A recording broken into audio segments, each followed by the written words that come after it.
Hi guys, so today we'll be doing a line graph. Let's read the question statement, what it is saying. The graph below show the birth rate and death in a European country from 1950 to 2050. Summarize the information by selecting and reporting the main features and make comparison where relevant. So क्या चीज बता रहे हैं ये? Birth rate और death rate बता रहे हैं यूरोप के अंदर कब से 1950 से लेके 2050 तक. सो 1950 के अंदर कितना डेथ रेट और बर्थ रेट था हमने वो बताना है. 1970 के अंदर कितना डेथ रेट और बर्थ रेट है वो बताना है. Then 1990, then 2010. सो 2010 तक ये जो डाटा है ये पास्ट टेंस में चलेगा.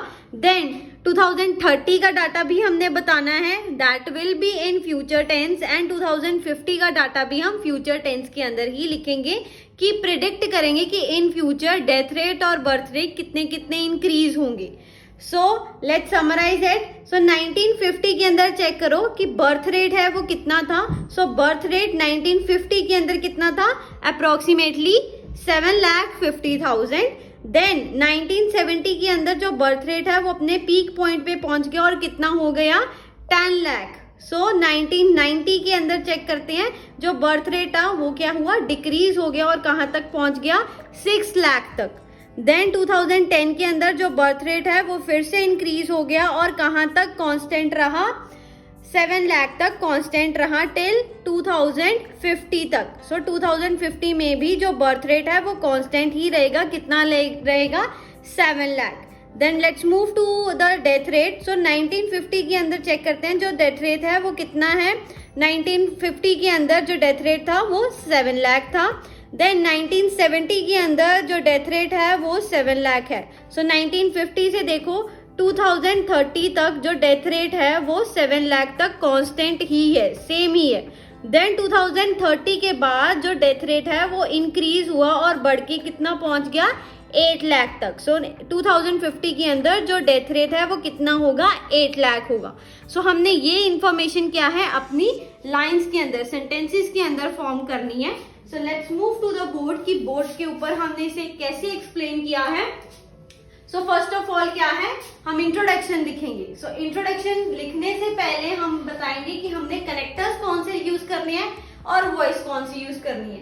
As I told you earlier कि इसके अंदर हम टेंस कौन सा यूज करेंगे? Past tense and future tense का मिक्सचर लिखेंगे हम. जो प्रिडिक्टेड डाटा है 2030 का और 2050 का उसे हम फ्यूचर टेंस के अंदर लिखेंगे. एंड मोर ओवर जो वॉइस है हम 80% एक्टिव वॉइस यूज करेंगे एंड 20% जो है वो पैसिव वॉइस यूज करेंगे. कनेक्टर्स जो यूज करेंगे, फर्स्ट ऑफ ऑल हम सीक्वेंस कनेक्टर यूज करेंगे एंड देन जो है डाटा को कंपेयर करके कंपैरिजन कनेक्टर्स भी यूज करेंगे. So let's move to the introduction. Introduction हमने कैसे लिखी है? द लाइन ग्राफ डिपिक्ट्स और you can write delineate. So line graph क्या है? हमारे पास सिंगुलर है, एक है, और इसके लिए हमने क्या यूज किया है? The line graph depicts. तो जो हमारा वर्ब है उसके साथ एस लग जाएगा. अब इधर यू कैन राइट डिपिक्ट्स और you can write delineates. The line graph delineates information. की जो लाइन ग्राफ है वो हमें इंफॉर्मेशन दे रहा है regarding birth rate and death rate. किसके रिगार्डिंग दे रहा है?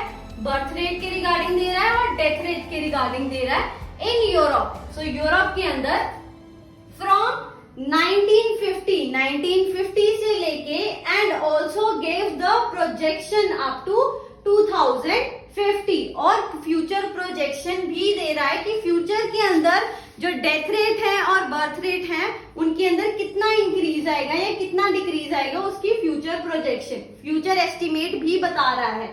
सो 2050 तक. the data is given, or you can write measured, or you can write calibrated in numbers. कि जो डाटा है वो किसके अंदर गिवन है, नंबर्स के अंदर गिवन है. So let's move to the BP1. BP1 में हमने कैसे एक्सप्लेन किया है. So BP1 में मैंने क्या किया है, बर्थ रेट एक्सप्लेन किया है, और BP2 में मैंने अपना डेथ रेट एक्सप्लेन किया है, एंड देन मैंने कंक्लूजन दिया. So BP1 में मूव करते हैं. So कनेक्टिंग लाइन हमारे पास कौन सी होती है, at a fleeting glance it is vividly seen that, कि एक झलक पे हमें क्या देखने को मिलता है. इन 1950 के अंदर the number of births in the country was रफली 7,50,000. कि 1950 के अंदर जो बर्थ रेट था वो चेक करो कितना था, 7,50,000. Then following this the population of new born rose sharply. कि जो पॉपुलेशन थी न्यू बॉर्न की वो क्या हुई, इंक्रीज हो गई, शार्पली इंक्रीज हो गई, एंड पीक्ड, और अपने पीक पॉइंट पे पहुंच गई एट 10 लाख. कितने पॉइंट पे पहुंच गई, अपने पीक पॉइंट पे पहुंच गई, और पीक कितना था, 10 लाख का इन 1970 के अंदर. आफ्टर दैट इन 1990, और देन 1990 में क्या हुआ, द रेट ऑफ इन्फेंट्स, जो रेट था इन्फेंट्स का मतलब न्यू बॉर्न बेबीज का, ड्रॉप्ड ड्रामेटिकली, वो क्या हो गया, डिक्रीज हो गया dramatically, and attain it's lowest point, और उसने क्या किया, अपना लोएस्ट पॉइंट जो है वो अटेन कर लिया विद 6 लाख. सो टोटल कितने थे, 1990 के अंदर जो बर्थ रेट कितने थे, 6 लाख थे. However the birth rate inclined again, और जो बर्थ रेट था वो वापस से बढ़ गया, एंड रीच्ड अराउंड 7 लाख, और कहां तक पहुंच गया, 7 लाख तक पहुंच गया, and the count would remain same till 2050, और जो काउंट है वो सेम रहेगा, कांस्टेंट रहेगा, कब तक, 2050 तक. अब जो काउंट है वो सेम रहेगा बर्थ रेट का 2050 तक, that is 7. Let's move to the BP2. कि BP2 के अंदर हमने जो डेथ रेट है वो कैसे एक्सप्लेन किया है यूरोप के अंदर. So on further analysis, it is lucid that the death rate was stable at around 7 lakh. कि जो death rate था वो क्या था, stable था, कहाँ तक, 7 lakh तक stable था. While it is expected to remain constant till 2030, and ये expect किया जा रहा है कि ये जो death rate है ये constant रहेगा 2030 तक, 7 lakh तक ही constant रहेगा.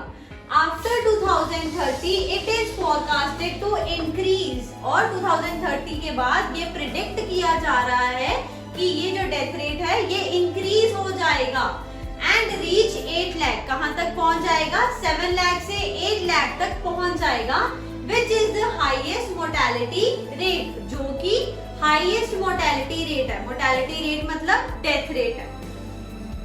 So, अब हम क्या करेंगे, अपना कंक्लूजन लिखेंगे. So, कंक्लूजन के लिए हमारे पास लाइन कौन सी है, hence from an overall analysis it could be stated that, or you can write hence from an overall analysis it could be deduced that the birth rate experienced some fluctuations in the past. कि जो birth rate था उसके अंदर क्या आई, fluctuations आए, changes आए past के अंदर, मतलब 2010 तक जो है fluctuations I.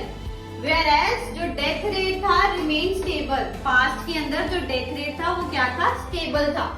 However, the birth rate is expected to remain stable. अब क्या है, जो बर्थ रेट है वो एक्सपेक्ट किया जा रहा है कि इन फ्यूचर वो स्टेबल रहेगा, कांस्टेंट रहेगा, and death rate would increase in the future. और जो डेथ रेट है वो इन फ्यूचर क्या होगा, अब ये डेथ रेट है ये 2030 तक क्या रहा था, स्टेबल रहा था, बट 2030 के बाद क्या है, ये इंक्रीज होगा. सो वही लिखा है, however the birth rate is expected to remain stable and death rate would increase in the future. जो death rate है वो फ्यूचर के अंदर इंक्रीज होगा. So thank you.